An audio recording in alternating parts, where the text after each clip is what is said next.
और इस वक्त की बड़ी खबर ही अखिलेश यादव कल करेंगे बड़ा खुलासा। जी हां, ये बड़ी खबर आ रही है, चुनाव आयोग के खिलाफ करेंगे ये खुलासा। गलत तरीके से वोट काटे जा रहे हैं, ये आरोप लगाया है अखिलेश यादव ने और इसी वजह से कल अखिलेश यादव बड़ी प्रेस कॉन्फ्रेंस करेंगे और बड़ा खुलासा करेंगे। तो अखिलेश यादव का आरोप, गलत तरीके से वोट काटे जा रहे हैं। प्रेस करने जा रहा हूं और जिनके गलत तरीके से वोट काटे हैं या गलत तरीका अपनाया इलेक्शन कमीशन और प्रशासन ने, वो प्रेस के सामने लखनऊ में 16 तारीख को मैं रखूंगा। बीजेपी समझा रही 18 छोटा है, 0 बड़ा है, तो इसी गणित को समझिए, 18 इज इक्वल टू 0, ये बीजेपी समझाने की कोशिश कर रही है। बड़ी खबर पर हमारे साथ जुड़े मानस श्रीवास्तव, आई सीधे उनका रुख कर लेते हैं। मानस, जिस तरीके से बयान सामने आया है, हालांकि संकेत दे दिए हैं कि चुनाव आयोग के खिलाफ ये बड़ा खुलासा होने जा रहा है, लेकिन क्या कुछ निकल कर आ रहा है सामने? किस तरीके के तथ्य और सबूत सामने लाएंगे अखिलेश यादव? और ये जो आरोप लगा रहे हैं कि गलत तरीके से काटा जा रहा है वोट, क्या कुछ है मामला?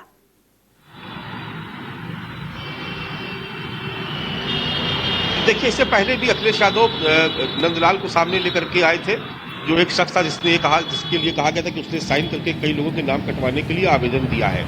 इसके पहले भी तो कुछ और लोगों को भी लेकर के आए थे, कुछ उनकी पार्टी के कार्यकर्ता भी आए थे। समय समय पर इस तरीके की वो प्रेस कॉन्फ्रेंस कर रहे हैं, जिसमें वो बता रहे हैं कि किस तरीके से फॉर्म 7 का दुरुपयोग करके लोगों के नाम कटवाने के लिए आवेदन किए जा रहे हैं। और जिन लोगों की तरफ से आवेदन किए जा रहे हैं, दरअसल वो खुद इनकार कर रहे हैं कि उन्होंने कोई आवेदन नहीं किया। तो कल उम्मीद इस बात की है, हालांकि ये बयान उन्होंने कल दिया था इटावा में, आज उन्होंने प्रेस कॉन्फ्रेंस की, लेकिन आज उसका जिक्र नहीं किया, सिर्फ इतना ही कहा कि फॉर्म 7 का दुरुपयोग हो रहा है।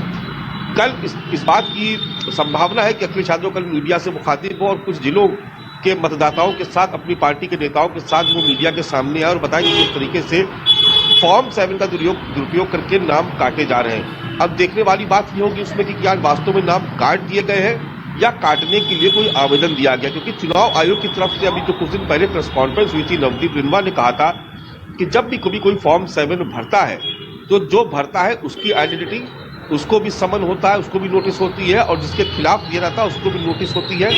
दोनों पक्ष बुलाए जाते हैं और दोनों के दस्तावेज का परीक्षण करने के बाद उसके बाद ही किसी का नाम काटने या जुड़वाने की प्रक्रिया को आगे बढ़ाया जाता है।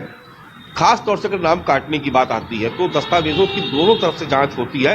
तो अब देखना ये होगा कि क्या अखिलेश यादव क्या कुछ ऐसे केसेस लेके सामने आते हैं कि वास्तव में किसी के नाम काट दिए गए फॉर्म 7 भरने के बाद, और वो मतदाता जो है वो जेन्युइन मतदाता है, वैधानिक तौर पर वो वोटर है, ये देखने वाली बात होगी। लेकिन अखिलेश यादव ने ये बिल्कुल मानस, और यही सवाल बन रहा है कि क्या ये कोई जनरल मतदाता है या कोई बड़ा नाम है, इसको देखना होगा। लेकिन मानस, ये भी आपसे समझना चाहेंगे, क्योंकि हम लगातार देख रहे हैं अखिलेश यादव काफी आक्रामक दिख रहे हैं, चाहे वो संसद में जिस तरीके से उन्होंने बजट सत्र के दौरान सरकार पर हमला किया, और अब जिस तरीके से एक खुलासे की बात आ रही है, और आज जिस तरीके से कांग्रेस के ही नेता सपा में शामिल हो रहे हैं। तो ये जो यूपी की राजनीति है, खास करके अखिलेश यादव की, वो किस ओर दिखाई दे रही है? क्या 2027 में जो चुनाव हो रहा है, होने वाला है, उसको लेकर के अखिलेश यादव आक्रामक तेवर अपना रहे हैं?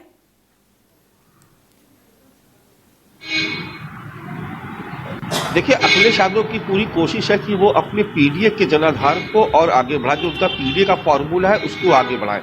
तो आज जिन लोगों ने ज्वाइन किया, आप उसमें देखिए वो कौन लोग थे। एक पाल बिरादरी के थे, यानी पिछड़ी जाति से आते हैं। फूल बाबू मंत्री रह चुके हैं, पूर्व मंत्री है। नसीबुद्दीन सिद्दीकी मायावती के सबसे खास सिपा सलार थे, कई बार कैबिनेट मंत्री रहे। तो आज पिछड़े भी थे, मुस्लिम भी थे, और इसके अलावा तमाम दलित बिरादरी के लोग भी शामिल हुए। तो अखिलेश यादव ने जब नसीबुद्दीन सिद्दीकी के बोलने के बाद जब अखिलेश यादव ने माइक संभाला तो उन्होंने कहा कि बहुजन समाज, उन्होंने बहुजन समाज पार्टी नहीं कहा, उन्होंने कहा कि बहुजन समाज जो है उसका भरोसा पीडीए पर बढ़ा है, समाजवादी पार्टी में बढ़ा है, इसलिए बड़ी संख्या में लोग आ रहे हैं। नसीबुद्दीन सिद्दीकी ने तो करीब दावा किया कि 15,000 से ज्यादा जो वर्कर्स हैं वो या बड़े नेता दूसरी पार्टियों से आए, जिसमें सबसे बड़ी संख्या बहुजन समाज पार्टी की है। इसके बाद कांग्रेस से भी वो तमाम सारे नेताओं के नाम उन्होंने लिस्ट सौंपी है।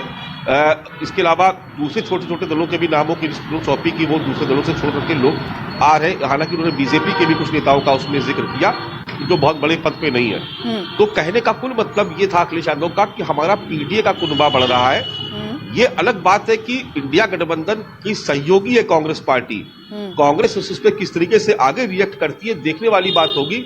लेकिन नसीमुद्दीन सिद्दीकी की नाराजगी पिछले महीने जाहिर हो गई थी जब राहुल गांधी लखनऊ एयरपोर्ट से उतर करके और रायबरेली जा रहे थे और उस वक्त वो उनको मिलने नहीं दिया गया था।